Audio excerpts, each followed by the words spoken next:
ভ্যাকেশনে যাওয়ার লাস্ট মুহূর্তে চলে গিয়েছিলাম শপিং করতে বসুন্ধরাতে। আর ভ্যাকেশনে যাব বলে ঈদের মধ্যে কেনাকাটা করিনি, কারণ হচ্ছে ভ্যাকেশনে যাওয়ার আগে কেনাকাটা করব ভেবে। আগামীকাল ফ্লাইট, আর আজকে যাচ্ছি শপিং এ। আর আজকে অনেক কেনাকাটা, যার কারণে বাচ্চাকে নিব না, বাচ্চাকে বাসায় রেখে তারপর হাজবেন্ড ওয়াইফ সকালবেলা রেডি হয়ে রওনা হয়ে গেছি। আর আজকের ওয়েদারটা একটু মেঘলা মেঘলা ছিল। আমরা একটা অটো নিয়ে নিয়েছি, অটোতে আমরা চলে যাব সিরাজদিখান। তো সিরাজদিখান থেকে হচ্ছে সিএনজি পেলে সিএনজিতে চলে যাব, না হলে অটো দিয়ে নিমতলা চলে যাব। সচরাচর বাচ্চার সাথে গেলে শপিং এ কিন্তু গাড়ি নিয়ে যাওয়া হয়, যেহেতু বাচ্চা নাই তো আমরা রিল্যাক্সে যাব আজকে, শুধু শুধু ভাড়া অপচয় করে লাভ কি। আর আমি কোথাও গেলেও কিন্তু ঠিক এভাবে সিএনজিতে ভেঙে ভেঙে যায়, আমার কাছে খুবই ভালো লাগে, বাসে যাওয়ার থেকে অনেক অনেক বেটার। ফাইনালি বৃষ্টি ছিল, তো আস্তে আস্তে আমাদের হচ্ছে 11টা বেজে গিয়েছিল অলরেডি।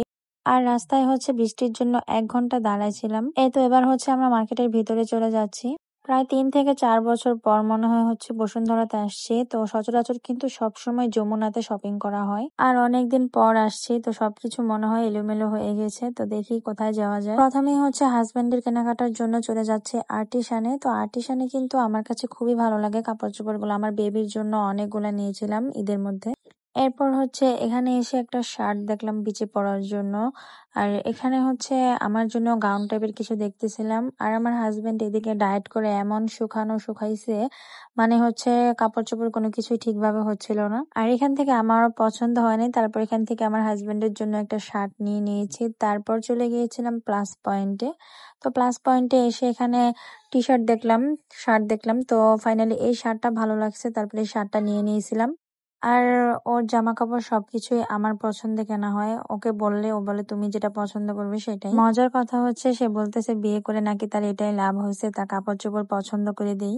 আর এই তো যেখানে যাই সেখানেই মিরর, আর মিরর দেখলে আমি একটু ভিডিও করে নেই। শপিং করতে করতে ক্ষুধা লেগে গিয়েছে, তো এখন চলে যাচ্ছি 8 তলায় খাবারের জন্য। আর এই তো গোল্ড দেখে হাজবেন্ডের সাথে মজা করতেছিলাম যে গোল্ড কিনে দাও, সে বলতেছে কিডনি বেচে তারপর গোল্ড কিনে দিবে। ফাইনালি হচ্ছে এখন 8 তলায় উঠে গেলাম। তো 8 তলায় উঠে এখন কিছু খেয়ে নেবো। আগে কিন্তু খাবারের কোর্টটা ছিল হচ্ছে 7 তলায়, তো এখন 8 তলায় নিয়ে গিয়েছে। চলে আসলাম ফুড কোর্টে, আর এখন কিন্তু প্রায় 12টা প্লাস, 1টার কাছাকাছি বেজে গিয়েছিল আমরা যখন গিয়েছিলাম। তো তাড়াহুড়ো করে বসেছে, আর এখানে কোনো খাবারই পছন্দ হচ্ছিল না।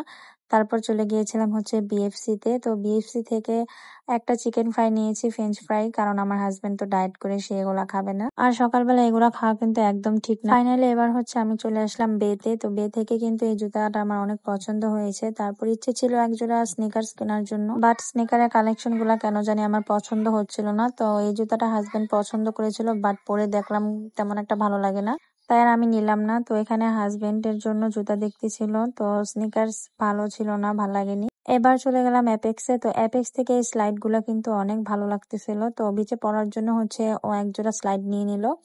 আমিও চাইছিলাম স্লাইড নিয়ে নেওয়ার জন্য, বাকিটা হচ্ছে ইতিহাস, কারণ এত দাম ছিল স্লাইডের। তারপর হচ্ছে লেডিস জন্য গিয়ে আমি এই জুতাটা পছন্দ করেছিলাম, কিন্তু হচ্ছে আমার হাজবেন্ডের পছন্দ হয়নি। আর এখানে দেখেন স্লাইডের দাম 3990 টাকা মাত্র।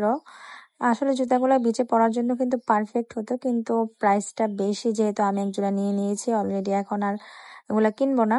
তো হাজবেন্ড বলতেছিল এই স্নিকারটা তুমি নিয়ে নাও। আর এখানকার স্নিকার্স গুলো আমার তেমন একটা পছন্দ হয় নাই প্রাইসের তুলনায়। এবার হচ্ছে হ্যান্ড লাগেজ কেনার জন্য চলে গেলাম প্রেসিডেন্টে। আর প্রথমে ঢুকেই হচ্ছে আমার এই লাগেজটা চোখে পড়ে। তো লাগেজটার দাম ছিল একটু বেশি, কিন্তু এই লাগেজটা তো চোখের মধ্যে একদম আটকে আছে। তো যাই হোক দামাদামি করে লাগেজটা নিয়ে নিয়েছি, আর চলে আসলাম ইজিতে। তো ইজিতে এসে টি শার্ট দেখতেছিলাম পলোর মধ্যে। হাজবেন্ডের কেনাকাটাই এখনো শেষ হয়নি, কিন্তু আমাকে দেখেন খুব টায়ার্ড লাগতেছে, কারণ হচ্ছে আজকে খুব সকালে ঘুম থেকে উঠছি। তারপর এখানে এসে হচ্ছে আরেকটা শার্ট পছন্দ হয়েছে, তো শার্টটাও নিয়ে নিছি। আর আমি এতটা ক্লান্ত ছিলাম যে ভিডিও করতে পারিনি। এখান থেকে টপস নিয়েছি, তারপর হচ্ছে চলে গিয়েছিলাম ইস্টার্ন মল্লিকা, ওখান থেকে ব্যাগ নিয়েছি। এরপর কিন্তু হচ্ছে নিউ মার্কেটও গিয়েছিলাম। তো নিউ মার্কেটে যা কেনাকাটা করেছি কিছুই দেখাতে পারিনি, ক্লান্ত ছিলাম। তারপর এখান থেকে টুকটাক খাওয়া দাওয়া করলাম। আর হচ্ছে দেখেন এত কেনাকাটা করছি, মানে হাতে নিতে পারতেছিলাম না। তারপর হচ্ছে লাগেজে ভরে তারপরে এভাবে করে নিয়ে গেলাম। আর আমার হাতেও কিন্তু ব্যাগ ছিল আরো। তো আমাদের কিন্তু খেয়ে দিয়ে বের হতে হতে প্রায় সন্ধ্যা হয়ে গেছে। 6:30টার মতো। তো আজান দিয়ে দিয়েছে হচ্ছে নিউ মার্কেটের গেটে। এরপর হচ্ছে নিউ মার্কেট থেকে রিক্সা নিয়ে চলে আসছিলাম মিডফোর্ড হসপিটালের গেটে। আর এখান থেকে হচ্ছে নৌকা করে ওই পার গিয়ে তারপর ওখান থেকে সিএনজিতে বাসায় চলে যাব। বাসায় আর যাবো কি দেখেন 8:30টার উপরে বাজে। তো আসছি, তো বলতেছে 2 মিনিট একটু দোকানে বসবো তারপর চলে যাব। আর 2 মিনিটের কথা বলে এখানে প্রায় 1 ঘন্টা হয়ে গেল, বাসায় যাওয়ার নাম নেই। এইদিকে আমি এত ক্লান্ত ছিলাম, ভালো লাগতেছিল না। আর এইদিকে হচ্ছে বাসা থেকে ছেলে ফোন দিয়ে বলতেছে এখনো আসো না কেন। এই প্রথম হচ্ছে ওকে ছাড়া এত লং জার্নি করলাম। ফাইনালি যখন 10টা বাজে তখন সে দোকান থেকে বের হয়েছে আর আমাকে একটা ডাব কিনে দিল। আর ছেলের জন্য আইসক্রিম নিয়ে এখন বাসায় চলে যাচ্ছি। আল্লাহ হাফেজ।